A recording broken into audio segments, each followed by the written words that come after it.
اعوذ باللہ من الشیطان الرجیم، بسم اللہ الرحمن الرحیم۔ محترم طلباء، پہنچ گئے ہیں جی قرآن مجید کی سورہ نمبر 8 سورہ انفال تک۔ آج دیکھیں گے سورہ انفال، اس کا تعارف، اس کے مختلف مضامین اور ساتھ اس کا مختصر سا خلاصہ۔ سورہ انفال تعارف یہ ہے، سورہ انفال قرآن مجید کی 8ویں صورت ہے جو مدنی صورتوں میں سے ہے۔ اس میں کل 75 آیات ہیں۔ اس صورت کا نام انفال یعنی مال غنیمت ہے، کیونکہ اس کے آغاز میں مال غنیمت کے احکام بیان کیے گئے ہیں۔ یعنی مال غنیمت وہ ہوتا ہے کہ جو جنگ میں دشمنوں سے حاصل کیا جائے، اس کے متعلق یہ سارا ذکر ہے جی۔ مضامین سورہ انفال میں بنیادی طور پر درج ذیل موضوعات پر بات کی گئی ہے۔ مال غنیمت کے جو تقسیم ہے ان کے احکامات اس میں آئے ہوئے ہیں، یعنی کون کون سے اصول ہوں گے جس پر ایک مال غنیمت تقسیم کیا جائے گا اس کے۔ اسی طرح غزوہ بدر کا ذکر، یعنی عظیم معرکہ جو ہوا تھا اس کے حالات بیان ہوئے ہیں، اور اسی طرح مسلمانوں کی کامیابی اور اللہ کی مدد کا بیان ہے اس سورہ انفال میں۔ اللہ پر بھروسہ اور ایمان کی طاقت، یعنی پھر اللہ پر بھروسہ اور ساتھ ایمان والوں کی طاقت کا ذکر ہے کہ وہ اللہ پر بھروسہ رکھتے ہیں اور انہیں اللہ پر بھروسہ رکھنا چاہیے۔ منافقین اور کفار کا انجام،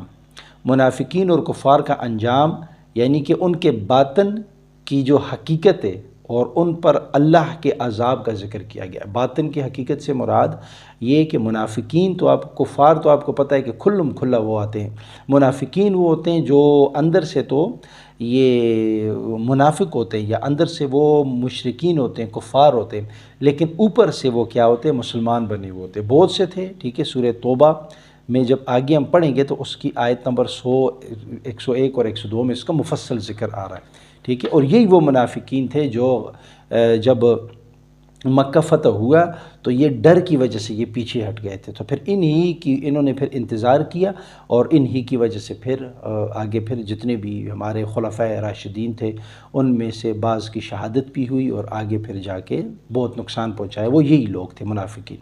ٹھیک ہو گیا جی۔ اچھا، جہاد اور قربانی کی ترغیب دی گئی ہے۔ جہاد یعنی اللہ کو حکم دیا گیا ہے کہ وہ اللہ کی راہ میں اپنی جانوں اور اپنی مالوں کے ساتھ جہاد کریں اور حق کے لیے قربانی دیں۔ کفار کے ساتھ معاہدات اور جنگ کے اصول، کفار کے ساتھ جو معاہدے کیے گئے تھے اور ساتھ اس میں جنگ کے اصول بیان کیے گئے ہیں، اور جنگی حکمت عملی اور دشمنوں کے ساتھ تعلقات پر بات کی گئی ہے۔ اللہ کی نصرت اور مومنوں کی صفات، یعنی اللہ کی نصرت جس طرح اوپر ہم نے دیکھا غزوہ بدر میں کہ کس طرح اللہ تعالیٰ کی نصرت آئی، مدد آئی، اور ان کی جو مومنین کی جو صفات ہیں ان پر کن لوگوں کو اللہ کی مدد ملتی ہے، یعنی کون لوگ ہیں جو مومن والے صفات رکھتے ہیں اور کن پر اللہ کی یہ مدد نازل ہوتی ہے، ان کی خصوصیات بیان کی گئی ہیں۔ اچھا جی، اب اس میں کچھ 3 آیات اٹھائی ہوئی ہیں مختلف جگہ سے، ان کا میں اس کا یہ ترجمہ آپ کے سامنے رکھوں گا تاکہ پتہ چل جائے کہ یہ مال غنیمت کے بارے میں اور کفار کے ساتھ یا مشرکین کے ساتھ جو لڑائی یا معاہدات ہے اس کے بارے میں کہ کس چیز کا ذکر ہے۔ آیت نمبر 1 جب ہم اس کا پڑھتے ہیں سورہ انفال کا، اس میں اللہ سبحانہ و تعالیٰ فرماتے ہیں کہ لوگ آپ سے مال غنیمت کے بارے میں سوال کرتے ہیں، کہہ دیجئے کہ مال غنیمت اللہ اور اس کے رسول کا ہے، بس اللہ سے ڈرو اور اپنے آپس کے معاملات درست رکھو، ٹھیک ہے۔ فَأَصْلِحُوا ذَاتَ بَيْنِكُمْ، اسی میں شروع میں آئے ہوا ہے، یعنی اللہ سے ڈرو اس مال غنیمت کے بارے میں۔ یہ نہ ہو کہ جس کے ہاتھ میں جتنے آئے وہ اٹھا لے، نہیں، اس کی تقسیم کا طریقہ کار اور ساتھ اللہ کا مال ہے، اللہ کے رسول کا مال ہے، اس کو ایک اصول کے تحت تقسیم کیا جائے گا، ٹھیک ہے۔ اور اگر تم مومن ہو اور اللہ اور اس کے رسول کی اطاعت کرو، اگر مومن ہو اللہ اور اس کے رسول کی اطاعت کرو، دیکھیں اس میں آ گیا مال غنیمت کی تقسیم کے بارے میں۔ اسی طرح جب ہم آیت نمبر 30 پر پہنچتے ہیں سورہ انفال کی، سورہ نمبر 8 آیت نمبر 30، اس میں اللہ سبحانہ و تعالیٰ فرماتے ہیں، اور جب کفار نے آپ کے خلاف سازش کی کہ آپ کو قید کر دیں یا قتل کر دیں یا جلا وطن کر دیں، ٹھیک ہے، کفار کی سازشیں تھیں نا، اور وہ تدبیریں کر رہے تھے اور اللہ بھی تدبیر کر رہا تھا،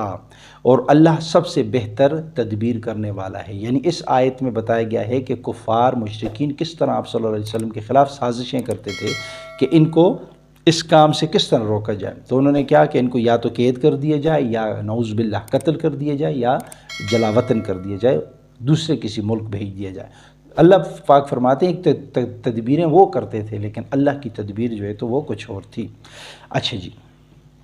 اسی طرح آیت نمبر 46 میں اللہ تعالیٰ فرماتے ہیں اور اللہ اور اس کے رسول کی اطاعت کرو، یعنی اطیعوا اللہ و اطیعوا الرسول، اور آپس میں جھگڑا نہ کرو، آپس میں جھگڑا نہ کرو، جس طرح اوپر پہلی آیت میں آ گیا تھا کہ اپنے تعلقات کو ٹھیک رکھو، اسی طرح یہاں پہ ذکر ہے کہ آپ آپس میں جھگڑا نہ کرو ورنہ بزدل ہو جاؤ گے۔ آپس میں لڑو گے جھگڑو گے تو بزدل ہو جاؤ گے، جب بزدل ہو جاؤ گے تو دشمن آسانی سے تم پر حملہ آور ہوگا اور تمہاری قوت ختم ہو جائے گی، اور صبر کرو بے شک اللہ صبر کرنے والوں کے ساتھ ہے۔ یہ 3 آیتیں میں نے اس میں اٹھا کے آپ کے سامنے رکھ دی ہیں، آگے اور بھی ہیں 75 آیات میں، لیکن اس میں اگر گیا تو بات لمبی ہو جائے گی۔ صرف مقصد یہ کہ آپ تک اس کے ہر صورت کے مضامین پہنچ جائے تاکہ ہمیں پتہ چل جائے کہ قرآن مجید میں ہر صورت میں اللہ سبحانہ و تعالیٰ کیا فرماتے ہیں۔ اچھا جی، اب اس کا خلاصہ سورہ انفال میں غزوہ بدر کے واقعات کو بنیاد بنا کر مسلمانوں کو جہاد، قربانی، اتحاد، اللہ پر بھروسہ اور دین کے لیے جدوجہد کی ترغیب دی گئی ہے۔ یعنی جو غزوہ بدر ہوا تھا، ٹھیک ہے، اس کے واقعات، اس میں کیا کہ جو واقعات ہو گئے تھے اس میں مسلمانوں کو جہاد کی طرف اور ساتھ اس کی قربانی، ساتھ اللہ پر بھروسہ اور دین کے لیے جدوجہد کی ترغیب دی گئی ہے۔ اس میں بتایا گیا ہے کہ ایمان، تقوی اور صبر کی بنیاد پر اللہ کی مدد حاصل ہوتی ہے، یعنی اگر آپ میں ایمان ہے، آپ تقوی والے ہو، اسی طرح آپ میں صبر ہے، یہ چیزیں اگر آپ میں ہیں اور آپ اس کے ساتھ اللہ کی مدد بھی طلب کرتے ہو تو اللہ کی مدد آپ کو حاصل ہوتی ہے۔ یہ صورت مسلمانوں کے لیے جہاد کے آداب،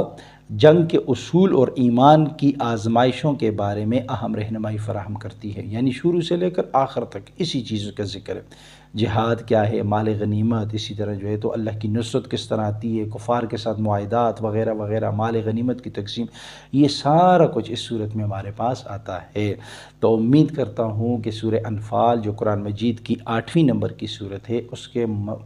مضامین آپ لوگوں کے سامنے آ گئے ہوں گے۔